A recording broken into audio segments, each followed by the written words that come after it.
palco é todo Vocês seu. ficaram até o fim, que bom. Que bom rever vocês.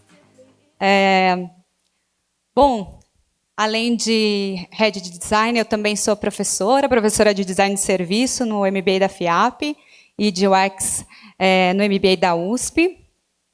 E eu também sou conselheira no prêmio Design for a Better World. É sobre um pouco disso que a gente vai falar, como que o design está a serviço do planeta.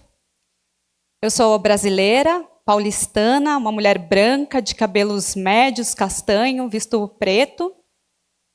Sou bem pequenininha, bem baixinha.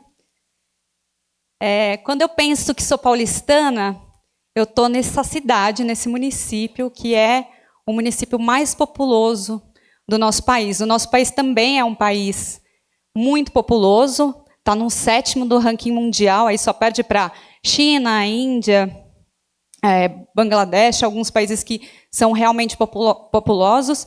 Isso me leva a acreditar na ONU. A ONU fala que até o final do século, até final de 2100, nós seremos 13 bilhões de habitantes. 13 bilhões de habitantes significa, na prática, 11 bilhões, que serão mais 3 bi até 2100. E aí, só para vocês terem uma dimensão do tamanho da população global no final do século, a gente está falando que só para essas pessoas morarem, a gente precisaria entregar pelo menos uma Nova York por mês nos próximos 40 anos. Então vamos lá, a gente precisaria de mais de 200 mil quilômetros quadrados de área construída para abrigar essa quantidade de população. E eu não estou nem falando se a gente tem capacidade produtiva para abrigar mais 3 bilhões de seres humanos no planeta. É muita coisa. Imagina esse roadmap. Entregar uma Nova York por mês. Surreal. E a gente precisa do quê? De território para todas essas pessoas. Mas não é esse território que está pegando fogo, às vezes até por crime ambiental, que vai entregar esse roadmap. Só em 2022, de 2022 para 2023, a gente teve uma área de 1.300.000 hectares de florestas que foram dizimadas.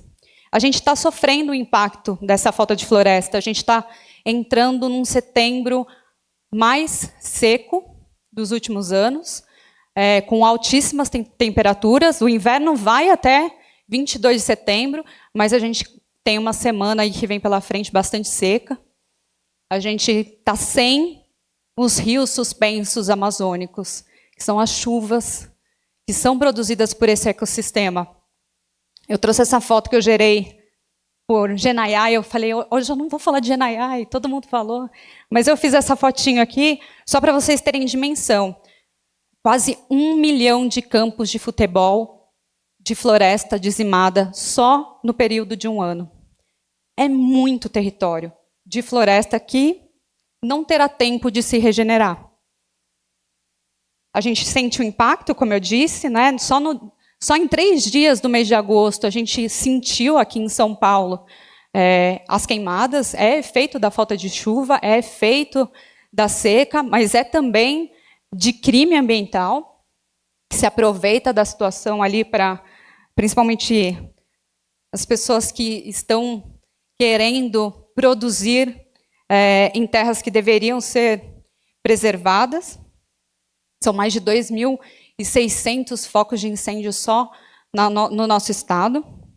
Mas eu vou prometer para vocês que essa palestra não vai ser uma palestra triste, tá bom? Eu trouxe esses dados só para que a gente entenda o tamanho do problema. É um problema planetário e é um problema do nosso agora e do nosso futuro. E tem uma coisa que é importante a gente saber. Todos nós aqui, que estamos reunidos e todos os que assistem, nós todos ficamos muito bons no que a gente faz. A gente vem nas últimas 2 décadas se especializando em ser centrado no ser humano. E aí, quando a gente se especializou nisso, a gente se especializou no quê? Em um elemento do sistema. Somos nós. Isso não é ruim.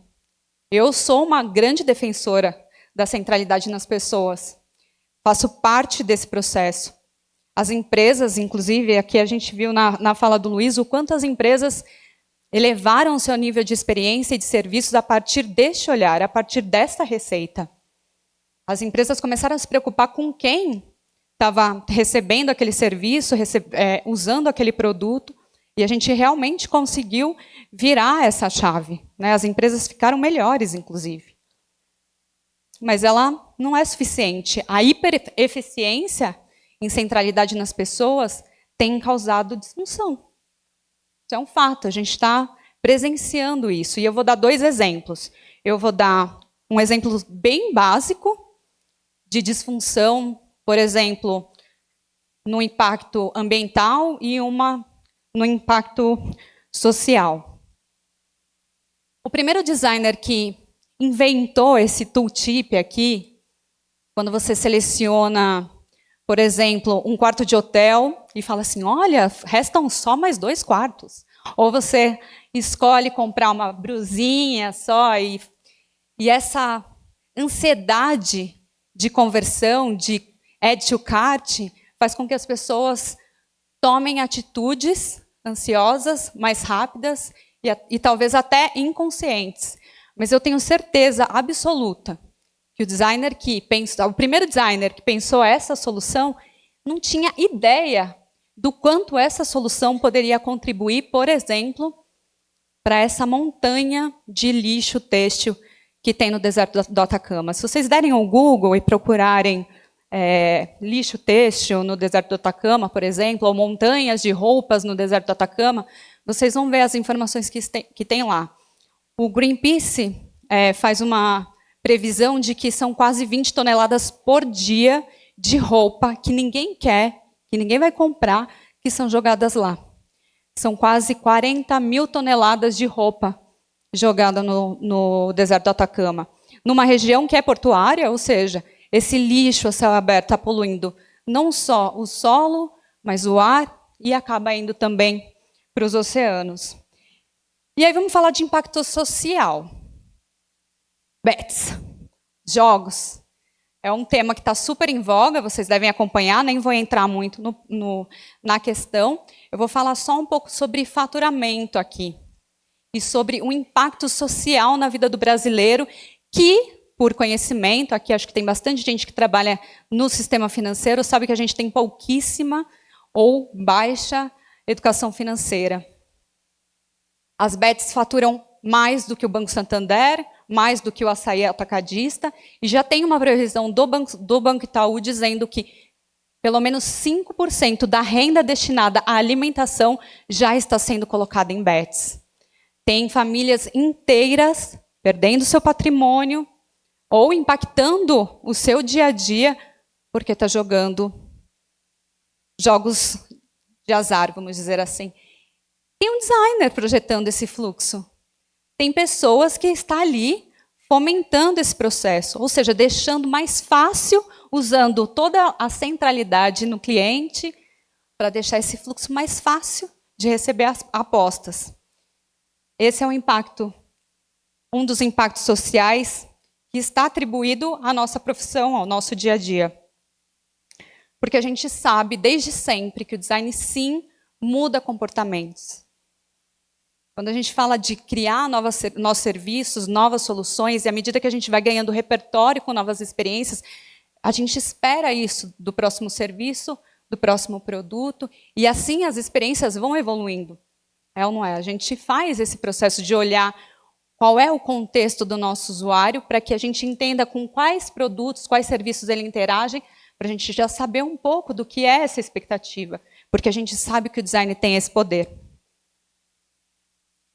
Quando a gente olha para dados de países, principalmente, que têm um olhar ainda mais estratégico para o design, eu trouxe aqui o diretivo de ecodesign da União Europeia, que atribui que pelo menos 80% do impacto ambiental é atribuído à etapa de design. Ou seja, a nós, esse é o tamanho da nossa responsabilidade, porque é no momento em que a gente está projetando que a gente está lidando com a mudança de comportamento. E ali é que a gente vai dizer qual é o impacto da solução que a gente está desenhando. Então, esse é o tamanho da nossa responsabilidade. Mas eu falei para vocês que essa palestra não era para ficar triste. Era para trazer aqui algum outro caminho, ou pelo menos para que juntos a gente dê esse passo. Todos os frameworks que nós utilizamos dão voz a nós, seres humanos. E a gente precisa dar esse passo. A gente precisa entender qual é o contexto que esses seres humanos estão para que a gente comece a dar voz ao ecossistema, que é onde a gente está. E aí eu vou trazer esse case do Planet Centric Design como framework. Estou fazendo aqui propaganda gratuita, mas acho que é importante a gente ter ferramental para que a gente dê esse passo instruído como forma de execução. Vocês vão ver que no centro do framework do Planet Centric Design, o clássico dos drivers de produto desejável, que é factível financeiramente, que é factível do ponto de vista de implementação, todos vocês conhecem, né? Normalmente, no centrinho ali está a centralidade do cliente, a centralidade do humano, mas ele coloca mais 3 drivers nesse círculo planetário. O de responsabilidade, o de sistema e o de transparência. Então, sim, ele precisa ser responsável porque cada um de nós, junto com os times do qual nós trabalhamos, são responsáveis pelas consequências daquilo que nós colocamos no mundo, e a gente precisa não só se responsabilizar, mas a gente precisa dar um passo, inclusive para pivotar ou flopar uma solução, por causa do impacto ambiental e social e financeiro que ele pode ter. Ele é sistêmico porque o design é sistêmico, a gente precisa envolver diversas pessoas, diversos repertórios, diversos stakeholders para resolver problemas complexos como o que nós estamos lidando, e precisa ser transparente, porque toda vez que a gente fizer uma mudança comportamental e fizer uma mudança comportamental a serviço do impacto positivo, a gente precisa contar essa história, porque a gente vai precisar se mobilizar juntos. Então, é importante que a gente faça essas trocas. E aí, entrando especificamente no case, a gente tinha aqui uma marca que precisava se reposicionar, mas essa marca tinha um posicionamento de uma marca aquática, uma marca que tinha relação com os oceanos. Mas era impossível falar desta marca e da relação dela com os oceanos sem olhar para o que esse bioma tem de problema. Vocês devem saber, o maior problema hoje dos oceanos é a questão relacionada à poluição, principalmente por plástico.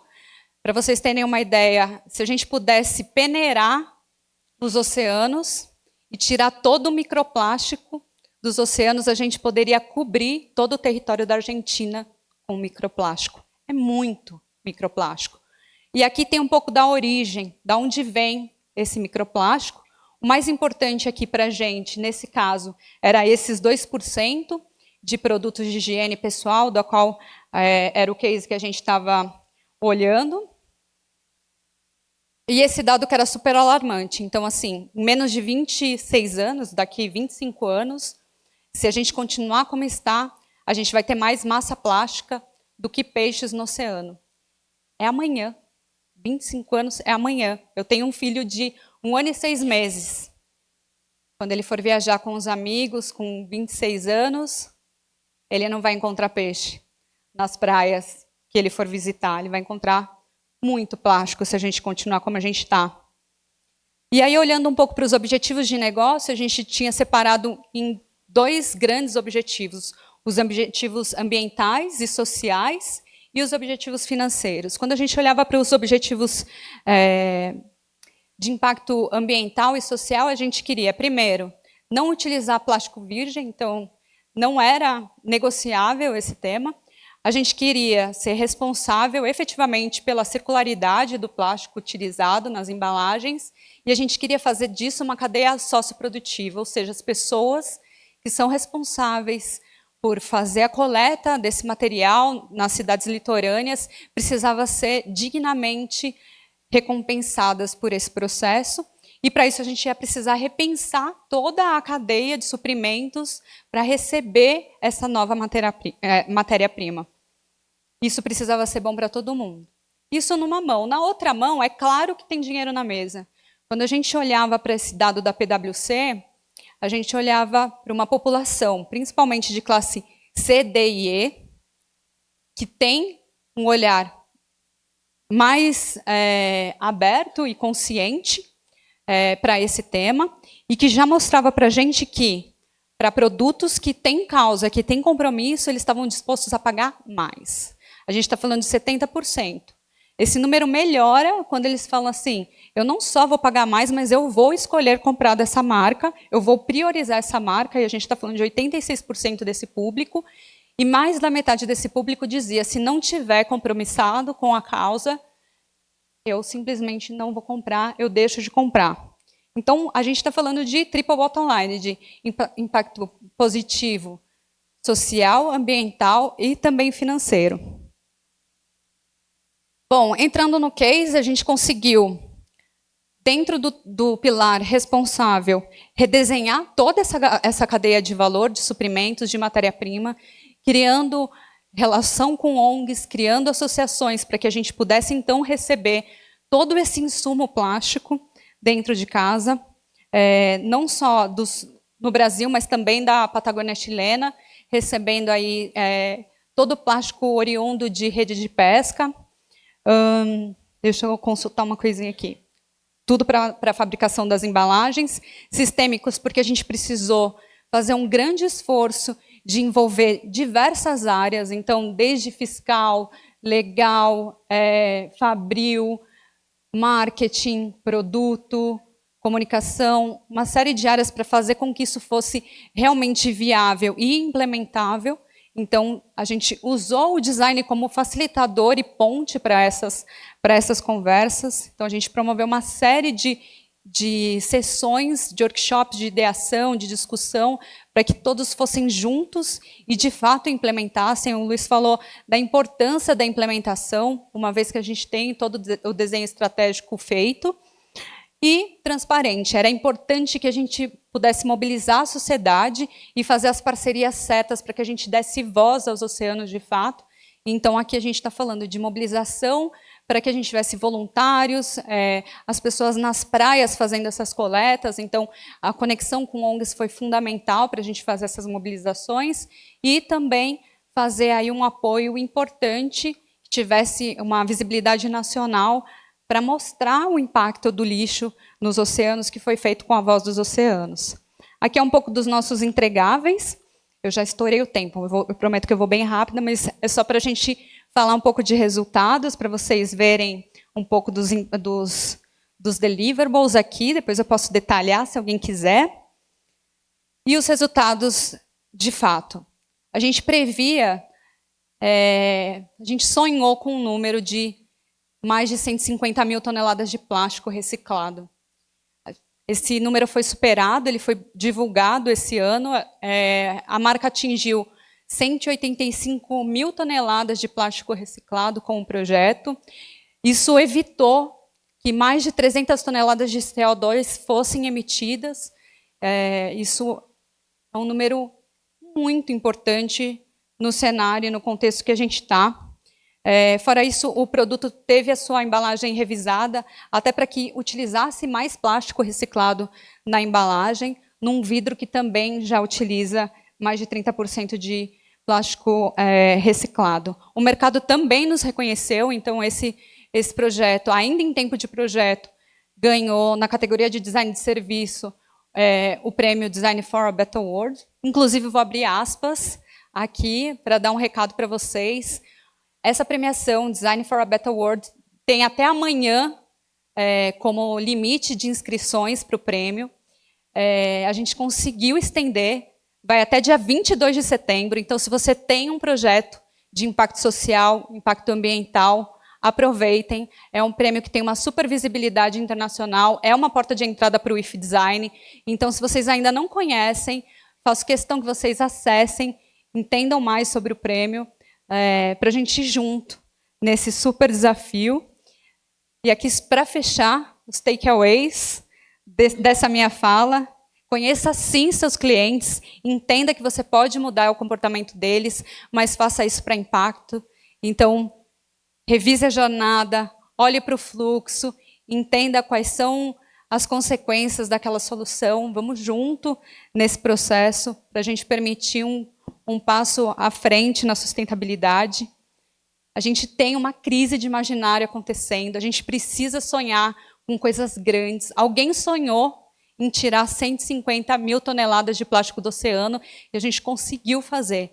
É importante que a gente tenha sonhos para futuros melhores. E eu conto muito com vocês nesse processo.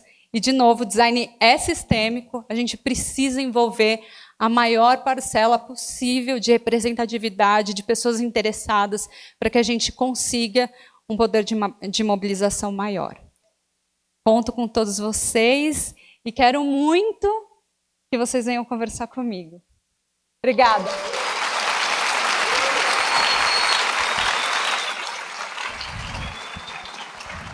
Nossa, foi incrível, porque ao mesmo tempo que trouxe verdades que são assustadoras, eu acho que trouxe pra gente formas muito práticas da gente aplicar isso no nosso dia a dia, né? Muitas vezes a gente pensa sustentabilidade. Ó, a corrida aqui, ó, já chegou o pessoal.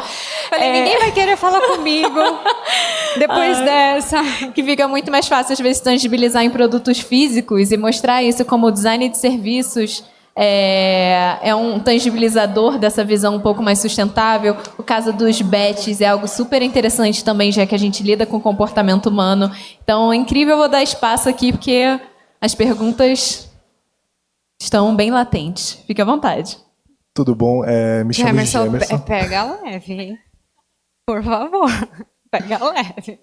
Eu tô cansado de escrever. Eu sou um homem branco, cabelos escuros, cacheado, roupa preta, sapato branco. A minha pergunta é basicamente, ultimamente a gente tem visto muitas empresas se comprometendo com a redução de uso de plástico. Em específico, eu dei uma olhada recentemente em alguns relatórios eu acho que é MIF, o nome da companhia, que fez uma parceria com a DW, que é uma empresa da Alemanha, se eu não me engano. E eles estavam analisando justamente esses compromissos, sabe? Do uso do plástico em relação às empresas. E teve empresas como Unilever e Danone que se comprometeram a reduzir o plástico, mas só utilizaram disso para marketing. Então, não de fato fizeram essas reduções. E tinha empresas que tinham se comprometido com 100%. Não cumpriram nem em 10%. Então, a minha pergunta é, se a gente tem tantas empresas utilizando isso como marketing, como a gente identifica da forma de design que as soluções que a gente está tentando propor e todas essas propostas, essas utilizações estão sendo de fato sendo aproveitadas? Porque a gente sabe que um impacto ambiental é muito maior do que um impacto que a gente possa ter com uma interface. Então tem muitas coisas que o ambiente proporciona que é de interesse comum, de como todos os seres humanos. Então, como que a gente consegue tangibilizar isso, sabe? Trazer para a roda de conversa e até mesmo para a preocupação das pessoas. Só a provocação, que eu acho que é mais do que uma pergunta, mas é uma provocação excelente. É possível, né? A gente tem mostrado, pelo menos quando você se compromete em não vou usar plástico de primeiro uso, né? Já é um grande passo. Você vai aproveitar uma matéria-prima que já está posta no meio ambiente, mas é preciso compromisso, porque é uma mudança importante na cadeia de valor, né? Fazer parcerias com ONGs, com coletadores, faz com que desafios fiscais, contratuais, sejam completamente diferentes. Então, empresas que usam plástico em altíssimas quantidades vão ter que repensar os seus processos para que possam utilizar um plástico reciclado, que pode ser reciclado, num outro formato. Por isso, rever de forma sistêmica isso dentro da organização não é simples, mas é preciso que seja um compromisso, e um compromisso público, e que principalmente a sociedade cobre. Como que a sociedade normalmente vai cobrar? É um pouco do dado que eu trouxe. Quanto mais conscientes as pessoas ficam, mais elas fazem melhores escolhas. E as marcas que não cumprem com os seus combinados, elas vão perder mercado. Tem um dado interessante, agora eu não vou saber dizer a fonte, mas a população brasileira, principalmente, ela aposta muito mais na iniciativa privada, quando o tema é sustentabilidade, do que nas políticas públicas governamentais. Então, as pessoas estão mais dispostas a fiscalizar empresas e fazer escolhas conscientes do que esperar que o governo tenha alguma iniciativa. Então, acho que aqui o mais importante é que há caminhos, as empresas que estão fazendo isso estão mostrando qual é esse caminho, as empresas que são realmente comprometidas com a agenda ESG têm feito publicações dos seus PNLs integrados, mostrando não só os resultados de negócios, mas também os resultados de sustentabilidade, justamente para que isso seja mobilizador, para que outras empresas possam se inspirar, possam copiar, por que não, para que a gente possa ir em turma, né, numa causa em causas que são tão complexas e que realmente precisa de um movimento tão grande. Obrigado. Obrigada a você. Oi, Bárbara. Prazer. Oi. Prazer. Eu sou o Rafael, eu sou um homem branco, cabelo preto, barba preta, camiseta preta, short preto e tênis preto. A gente combinou o look, eu e você. Né? Todo mundo de preto. Exatamente. Bom, a minha pergunta, eu observei muito o trabalho, né, que você trouxe aqui e fica muito nítido esse design de serviço, porque você conecta muitas frentes para tornar esse sonho, essa visão, né, viável. Mas a minha pergunta vai muito no tipo, por que os produtos, não só da Natura, eu não estou falando da Natura exatamente, mas os produtos que passam por esse processo de redução de plástico, de reutilizar, enfim, qual que for o material, eles acabam sendo mais caros que os produtos não tão ecológicos. Eu sou uma pessoa vegetariana, então eu consumo muita coisa vegana também, mas é nítido que roupa, tênis, cara, é mais caro, né? Então, mas eu fico pensando, pô, se é melhor tudo mais, e tem esse viés de reutilizar, por que isso impacta no preço na maioria das vezes, para ficar mais elevado? Talvez a minha resposta não vai ser tão profunda, porque não sou uma pessoa tão especialista, principalmente na montagem de pricing, mas o que eu posso te afirmar é que são processos que eles são menos eficientes, eu diria, do que a indústria tradicional, que usa, por exemplo, o plástico virgem ou materiais que têm ampla utilização, teriam. Então, são processos que têm cadeias que são mais cuidadosas. Então, se é uma empresa vegana, ela vai olhar para materiais que não estão tão disponíveis em escala industrial como a matéria-prima que não está a serviço dessa agenda. Então, eu acredito que isso acaba trazendo um custo maior. Mas, de novo, acho que se a gente for olhar no médio prazo, é um custo que vale a pena, né? Porque a gente está falando aqui de produtos que são mais adequados para o contexto que a gente está, né? Tem menos impacto. Então, mas é possível fazer essa mudança. As tecnologias para soluções como essas estão melhorando, as pessoas estão mais conscientes.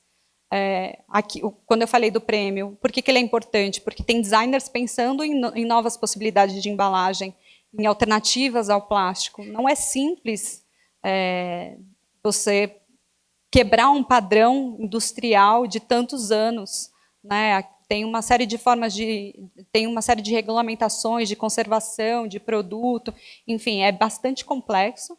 Então, mas a gente precisa colocar o nosso esforço como designers em soluções que sejam sustentáveis, que sejam melhor para o amanhã, né? Obrigado. Obrigada a você. Boa tarde, pessoal. Boa tarde, Bárbara. Boa Nina, tarde. tudo bem? Joia? Meu nome é Joia. Renan, sou designer de produto, também sou criador de conteúdo no Instagram voltado para design de produto. Sou um homem branco, cabelos castanhos, tenho 1,92 m, alto pra caramba, não estou de preto. Ainda bem que a gente está sentado aqui. Estou com uma blusa branca, uma calça verde neon, calça de festival, enfim, tênis branco. Bárbara, queria primeiramente agradecer pelo seu trabalho e te parabenizar também. Enquanto eu estava ouvindo ali, eu confesso que o seu trabalho deu um calorzinho no meu coração, principalmente pelo que a gente está vivendo ultimamente, né, por essa crise climática que está acontecendo, né. A gente teve aquela situação no Rio Grande do Sul no primeiro semestre, está tendo essa situação das queimadas agora, e ver isso tudo me trouxe uma pontinha de esperança de que a gente pode fazer alguma diferença para mudar essa situação.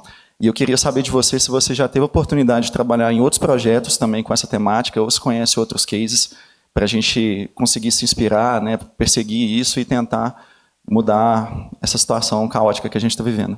Sim, tive a oportunidade de aplicar o mesmo framework em alguns projetos que ainda não foram divulgados, por isso eu não posso abrir, ainda é segredo industrial, vamos dizer assim.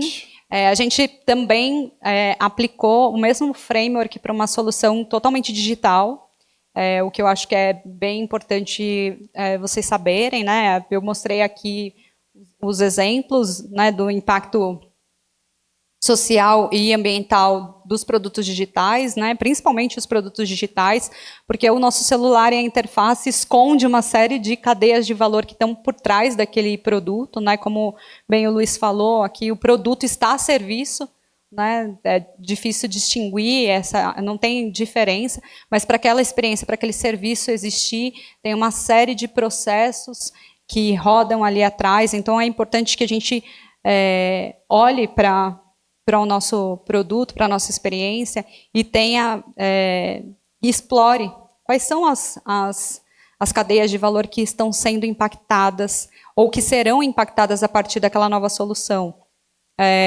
Acho que é importante observar a própria premiação, então tem bastante cases lá, em várias categorias, design gráfico, design de embalagem, UX, UI, arquitetura também, então é bem abrangente para todas as disciplinas de design, vale vocês darem uma consultada e verem quais são as iniciativas que estão ali. O prêmio acontece desde 2021, então tem bons cases para serem consultados e para inspirar todos nós. Show demais, obrigado e parabéns de novo. Obrigada, querido. Bom, gente, boa tarde. Primeiro vou me descrever. Sou Karina, sou uma mulher branca, cabelos cacheados ruivos. Eu estou vestindo um blazer bege, uma blusa marrom, uma calça jeans, tênis branco, tenho 1,70, não tenho 1,90. Bom, você já respondeu a minha pergunta quando eu estava lá esperando, você respondeu anteriormente uma parte dela. Mas eu queria muito saber, porque às vezes eu sinto que a nossa luta como designer é um pouco sozinha. Eu até estava conversando com a minha amiga Natácia sobre isso. A gente tem muitas lutas diárias para fazer, e essa é uma delas.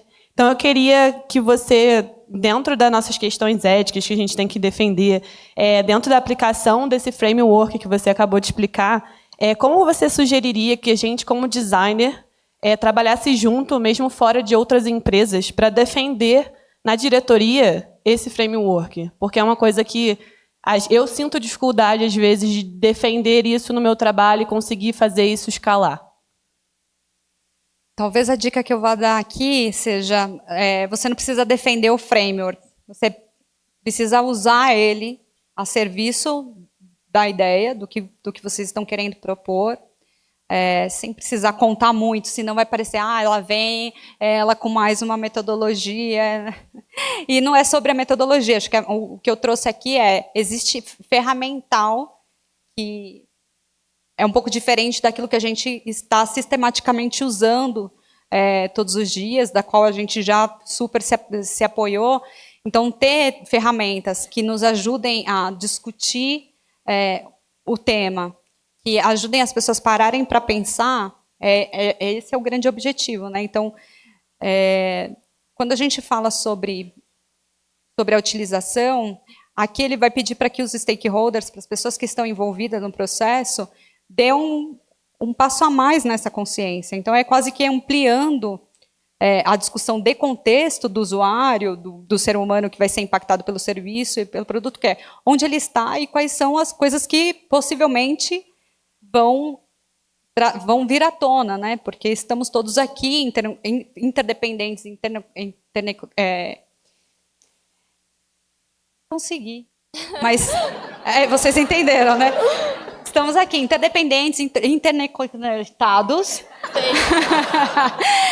E vivemos esse contexto, então não dá para ignorar o contexto, né? Então, quando a gente puder usar frameworks como esse para trazer o contexto e falar, vamos dar um passo além nessa discussão, eu acho que é aí que a gente ganha o jogo, né? E como designers, somos grandes facilitadores dessas conversas. Então, não adianta a gente ter empatia pelo usuário final, pelo consumidor, pelo cliente, pelo ser humano, e esquecer que ele habita um planeta e que estamos vivendo uma crise climática. Poxa, mas na empresa que eu estou, a gente não tem muito essa pegada, não tem essa agenda, mas está na hora de ter, e talvez isso comece com a gente, nessas pequenas discussões que daqui a pouco serão grandes. Mas a gente precisa dar esse passo juntos. Obrigada. Obrigada a você. Oiê, tudo Oiê, bem? tudo Eu bem? sou a Ana, eu vou fazer minha autodescrição. Então, eu sou uma mulher branca, com cabelos loiros, tenho 1,59, estou vestindo uma jaqueta jeans, não, peraí, de couro sintético, uma calça jeans e um tênis que era branco. Bom, Bárbara, eu sou do Sul, então ontem eu estava vivendo a maior tragédia do estado, e isso mudou minha vida e grande parte de todo mundo que eu conheço. E eu queria saber como nós, como designers, como UX, resolvedores de problemas, a gente pode enfatizar a importância do ESG no nosso dia a dia, na prática realmente, ou como você, Bárbara, faz isso, olhando para si. Acho que eu acabei respondendo um pouco na pergunta anterior, né? Mas, de novo, o contexto é impossível de ser ignorado numa discussão sobre a estratégia de um produto, um serviço, ou uma experiência dentro de uma empresa. Nós estamos num país que acabou de viver essa tragédia, que eu li um dado hoje que falei das queimadas, mas a gente está com 80% do território passando pela seca. 80% do território brasileiro, num país que é continental, é muito. São muitas pessoas sendo impactadas pela seca, né? A gente está com vários biomas queimando, e ontem a gente estava falando de água demais na região sul. Isso não pode ser ignorado durante o contexto das conversas e das discussões, né? Então, talvez tenha que começar por nós. Então, olha, estamos trazendo esse contexto aqui, essa é a jornada do nosso usuário, mas o nosso usuário, o nosso cliente está dentro desse contexto. Essas coisas vão afetar consumo, vão afetar a economia, vão afetar aquele mercado daquela região. A gente está a serviço do que mesmo, né? Então, de novo, a gente não precisa ignorar toda a parte de impacto financeiro aqui, eu trouxe no exemplo, né? Então, assim, a gente tem dados suficientes que podem trazer para a gente uma discussão mais estratégica sobre essa agenda, e talvez tenha que começar por nós. Se não tiver, e se tiver uma agenda, né, se tiver uma estratégia, se tiver um direcionamento estratégico da empresa, então façam essas conexões, né? Não precisa ser uma área de governança ou uma área de sustentabilidade que fica lá isolada. Traz essas pessoas para a mesa. É importante que a gente faça essas conexões. Perfeito, muito obrigada. Então, obrigada a você. Oi, Bárbara. Oi. Eu sou Gustavo. Eu sou homem, branco. Estou com uma camiseta de malha preta, calça jeans, tênis preto, um coque, né? Acho que é coque mesmo. E uma barba, tem barba também um pouco grisalha. Eu acho que quando a gente fala um pouco desse tema, né, a gente já consegue reconhecer a Natura como sendo uma empresa que tem uma cultura até, né, voltada um pouco para isso, e conhecendo a sua história, né, eu sei do tanto que você gerou esse impacto lá dentro e promoveu isso lá dentro, assim, ajudando essa mudança de cultura. E aí, voltando um pouco, a pergunta tem um pouco a ver do que você acabou de responder nessas duas últimas perguntas, que é, quando a gente pensa numa empresa que não tem isso na cultura, né, a gente não está falando só de processo, né, de uma mudança de uma cultura mesmo da empresa. E como é que você acha que isso pode ser feito já a nível de conselhos, C-level, esse tipo de coisa? Olha, eu levaria números como esse da PwC sobre o quanto as pessoas estão mudando seus comportamentos e estão comprometidas com marcas que, de fato, têm uma agenda mais dedicada a isso. Porque aí a gente vai falar de números com pessoas que entendem números, né? A gente está falando de impacto no bolso. Então, se a gente puder traduzir o tamanho do impacto em market share, em receita, a gente vai conseguir falar o mesmo idioma. Então, eu traria... A gente faz muita pesquisa, né? Faz muita desk, vai muito atrás. Então, tragam esses números na hora dessa conversa, né? Para a gente poder falar de igual para igual. Falar, ó, tudo bem, mas aqui está me colocando uma meta, mas tem uma galera que está indo para um outro lugar. A gente vai perder market share, a gente vai perder receita, a gente vai perder preferência de marca. A gente precisa começar a olhar para isso. E aí a gente solta a faísca e vê se cola. Com certeza vai colar, porque é impacto no bolso, né? Então, essa seria a minha dica. Legal, obrigado. De nada. Olá, meu nome é Letícia. Eu sou uma mulher branca, uso óculos, tenho cabelo castanho. Não estou vestindo preto. Uma pergunta é... Bom, a gente estava falando sobre interface, né? Eu sou designer de produto digital. Então, falando sobre interface, você passou ali pelas bets, por exemplo, né? Mas eu imagino... Você é designer de bets? Não. Tá bom. Fico meio... Não, mas é que eu imagino assim que, por exemplo, quem está lucrando muito, segundo voz da minha cabeça, não são os designers que estão fazendo as plataformas, né? Os designers, eles têm contas para pagar. Mas eu já trabalhei em serviço financeiro quando eu era júnior e eu tinha que provar que meu trabalho era justificável estar ali. Então, e eu consegui provar isso, né? Convertendo com as telas que eu fiz, convertendo em mais empréstimos pessoais, né? No caso. Então eu era júnior, eu estava fazendo, né, o que eu tinha que fazer, mas é o que muita gente faz, precisa pagar as contas. Então, como que a gente concilia e balanceia a nossa responsabilidade pessoal com o planeta, como comunidade, como designers, com o fato da gente precisar trabalhar também, né? Então, a gente precisa daquele trabalho, a gente precisa daquele emprego, a gente não está em uma situação em que a gente pode ficar escolhendo para onde a gente vai, né? Imagino que o UX já viveu isso no passado, mas depois dos layoffs a gente não tem mais esse privilégio de estar pulando de emprego para emprego. Então, você já respondeu mais ou menos, né, como lutar por isso dentro da empresa, mas falando de uma forma pessoal mesmo, de nível de consciência, como conciliar essa responsabilidade, esse dever, com o fato de precisar mostrar o valor em conversão do nosso trabalho, sabe? Sim. E eu acolho, principalmente, o que você está trazendo. E aqui a ideia e o pedido de reflexão é: a gente está orientado por métricas de conversão, por métricas de add to cart, de eficiência, né, para que os funis sejam cada vez mais fáceis, mais amigáveis. E esse foi o padrão que nos trouxe até aqui. A gente continua repetindo eles, né? Aqui a provocação é: quando é que a gente vai começar a discutir para além daquilo que, inclusive, é ético? Eu sei que muitas pessoas talvez não tenham a opção, talvez até tenham a consciência, mas não tenham a opção. Mas buscar entender e ser o agente de transformação cabe a cada um de nós, mesmo quando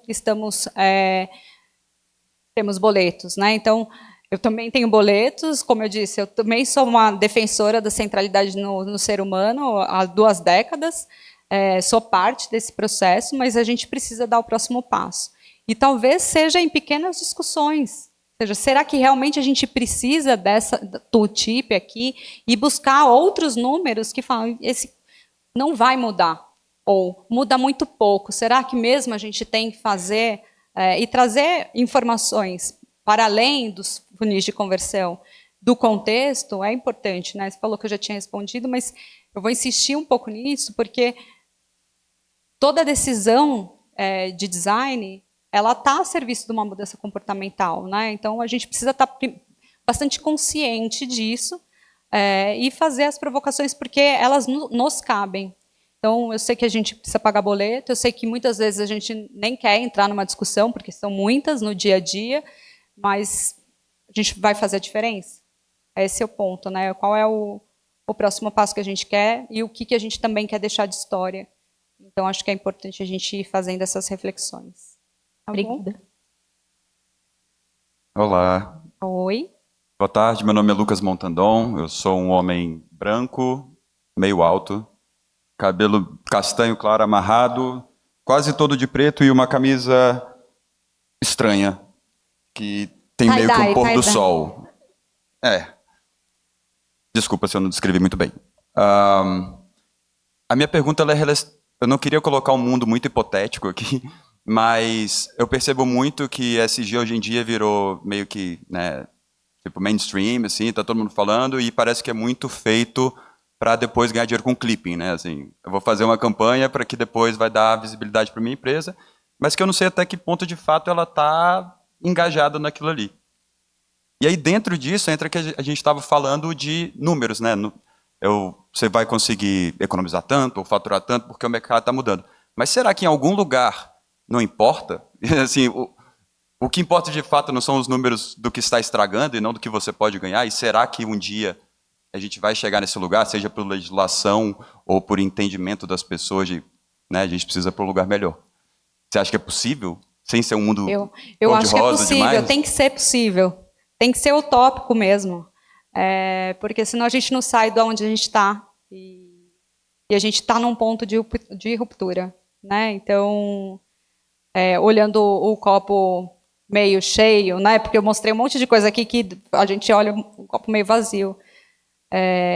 Mas a gente precisa dar o tempo de regeneração que o planeta precisa, porque a natureza tem esse poder de regeneração, mas ela não está tendo o tempo pela quantidade de consumo das cadeias produtivas e do estrago que a gente está fazendo como seres humanos. Mas eu realmente acredito que se a gente der esse passo, a gente vai evitar mais, né? E dar esse respiro. Você acha que vem do Estado? Vai vir do Estado, talvez? Eu acho que vem da sociedade como um todo, não só do Estado, né? Precisa ser um acordo. Acho que alguns acordos são feitos, alguns cumpridos, alguns não. Tem uma série de reuniões, né? Como a COP, que acontecem, que reúne chefes de estados, iniciativas privadas, justamente para ter essas discussões. E elas precisam realmente acontecer. Muito obrigado. Obrigada a você.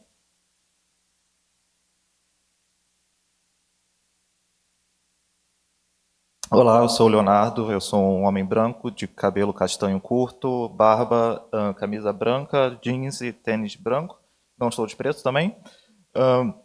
Minha pergunta é mais específica num contexto de, vamos dizer, e-commerce, que a gente tem que incentivar o consumo e acaba afetando, né, capitalismo, todo mundo tem que pagar conta, como já foi comentado.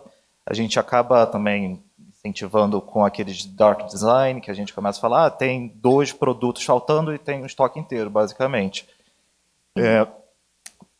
Agora, minha pergunta é mais, tipo, a gente como designer teria o poder de consertar, vamos supor, que a empresa não tenha uma mentalidade ainda ecoconsciente, para se dizer, ela ainda faz produtos que não são biodegradáveis e afins.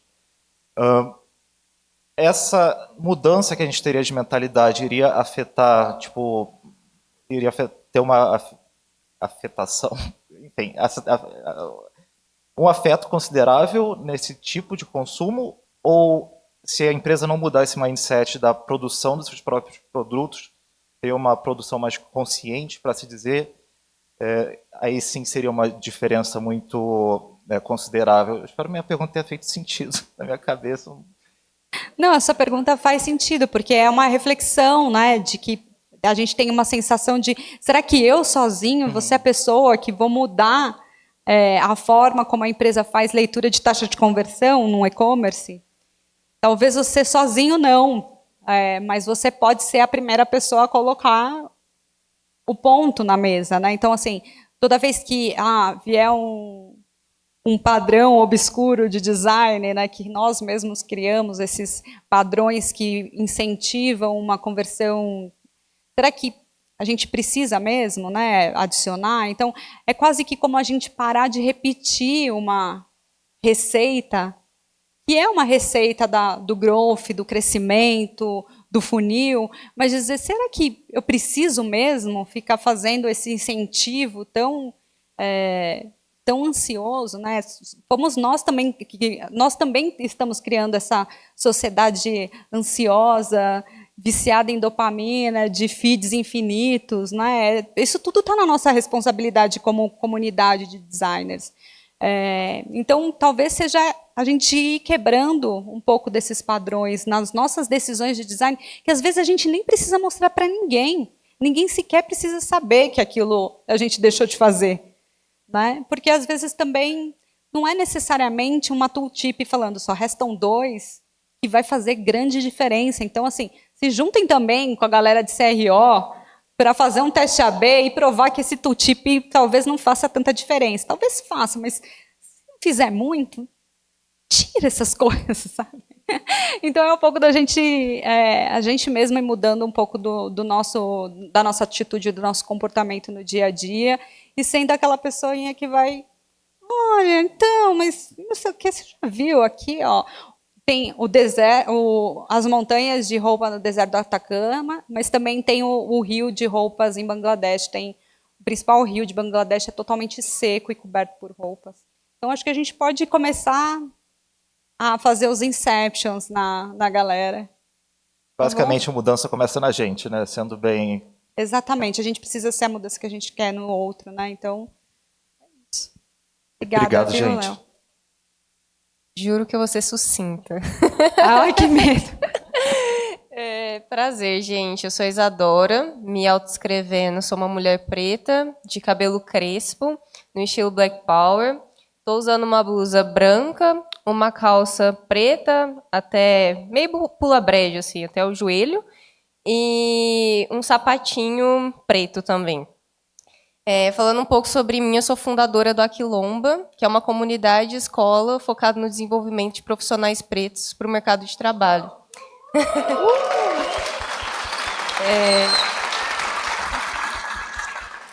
E a minha pergunta está muito relacionada com isso. Assim, quando a gente fala de mudança do planeta, a gente lembra muito das ODS, né? E as ODS elas não estão só relacionadas a finanças, por exemplo, como a gente trouxe com os BETs, e nem só com a parte ambiental. Eu queria entender quais projetos que você já viu ou que você conhece, como você citou, relacionados também ao social, seja na parte de diversidade e inclusão, seja na parte de educação também, porque eu entendo que esse framework ele é muito potente para essas todas as ODS que a gente enxerga. Sim, totalmente. E começa daí, né? Quando a gente fala principalmente sobre as agendas ESG, talvez a agenda mais prioritária e a mais básica, que precisa ser implementada, é diversidade e inclusão no mundo corporativo, porque a gente precisa de diferentes repertórios mesmo, senão a gente sabe o quanto times diversos, não preciso ficar chovendo no molhado para vocês, são fundamentais para o processo de inovação e para o processo de representatividade, né? Para a gente não, como o Joel falou mais cedo, inclusive, a gente não ficar repetindo padrões que são discriminatórios e que aumentam a desigualdade, porque isso a gente já não precisa mais, a gente precisa também ter uma agenda muito orientada nesse sentido e comprometida, né? Então, quando a gente fala nesse exemplo especificamente, quando a gente fala em cadeias socioprodutivas, eu não entrei no detalhe porque eu tinha pouco tempo, né? Mas uma das coisas que a gente viu as comunidades litorâneas, principalmente, que tem uma cultura forte da pesca, já está sofrendo já há algum tempo o impacto ambiental nos oceanos, né? Então, são pessoas que têm uma cultura instalada que passa de pai para filho a pesca e que a renda não chega, porque já não tem mais a mesma quantidade de peixe que eles tinham. Então, o olhar para aquelas populações daqueles territórios era fundamental para que a gente pudesse criar um modelo socioprodutivo para que essas pessoas pudessem se beneficiar dessa coleta. Então, fazer todo o processo de ONG, de associações, para que essas pessoas também pudessem ser remuneradamente de forma digna pela coleta era fundamental. Então, esse é um dos exemplos, tem alguns outros, né, na marca Natura, para que não só o valor que é colocado ali seja um valor de renda digna para uma cadeia socioprodutiva como essa, mas que haja, quando há conhecimento tradicional envolvido, tem a repartição de benefícios. Então, tem alguns cases olhando para o aspecto social e olhando para comunidades tradicionais daqueles territórios especificamente. Obrigada. Obrigada, Isa, pela sua pergunta. Boa. Uma salva de palmas, gente. Nossa última palestra do dia. Obrigada.